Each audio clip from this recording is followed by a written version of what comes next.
Pourquoi ce projet? C'est un peu une réflexion qui venait de mes enseignantes en disant « Oh, mais regardez les collations, c'est que de la sucrerie, regardez comme ils mangent mal ».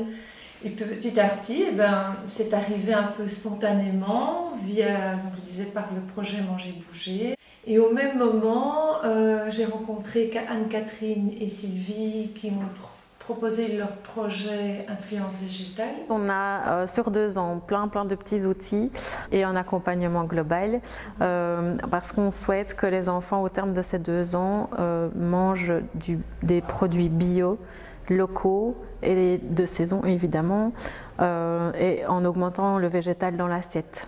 On a appris des choses, qu'est-ce qu'il y avait dans les aliments, si c'était local ou pas, et voilà quoi. Il y a un mois, il y a eu beaucoup de freins au niveau changement des habitudes des cuisinières. Elles sont habituées à faire leur menu traditionnel. Et donc au départ, elles ont dit oui, mais petit à petit, il y a quand même des changements d'habitude qui doivent s'opérer. En disant oui, mais le bio, ça coûte cher. Oui, mais on n'y arrivera pas. Oui, mais il faut plus travailler, la cuisinière, puisqu'il faut des légumes qui viennent de terre, il faut les nettoyer. Et donc il y a eu une petite période de doute. Mais maintenant, je sens que c'est reparti. Il faut dire que bon, voilà, parlait des personnes professionnelles, elles regardent, elles remotivent le projet.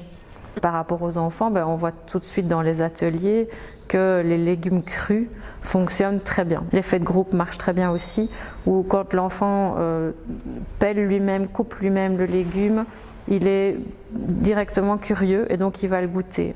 J'ai bien aimé le pané. J'ai découvert de nouvelles choses, le chou rave. J'adore, c'est très bon. Tu te souviens comment ça s'appelle? Du chou rave. Hein, t'as bien aimé ça? Ça passe. Ce qui est très réceptif aussi, c'est la soupe collation. Donc c'est une soupe très légère, donc juste des légumes, de l'eau et un peu d'épices ou un peu de sel. Et on propose cette collation à 10 heures, donc pour remplacer les collations habituelles qui sont souvent trop sucrées. Et on m'a dit que vous aviez un potager dans l'école. Ouais. T'as déjà été dedans?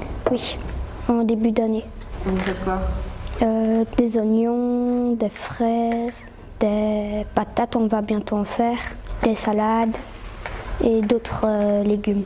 Ah, c'est chouette. Et vous allez les récolter aussi après? Oui, pour les revendre et aussi les goûter et les manger. Au bout du compte, c'est positif pour les enfants, pour les enseignants, mais pour les cuisinières aussi.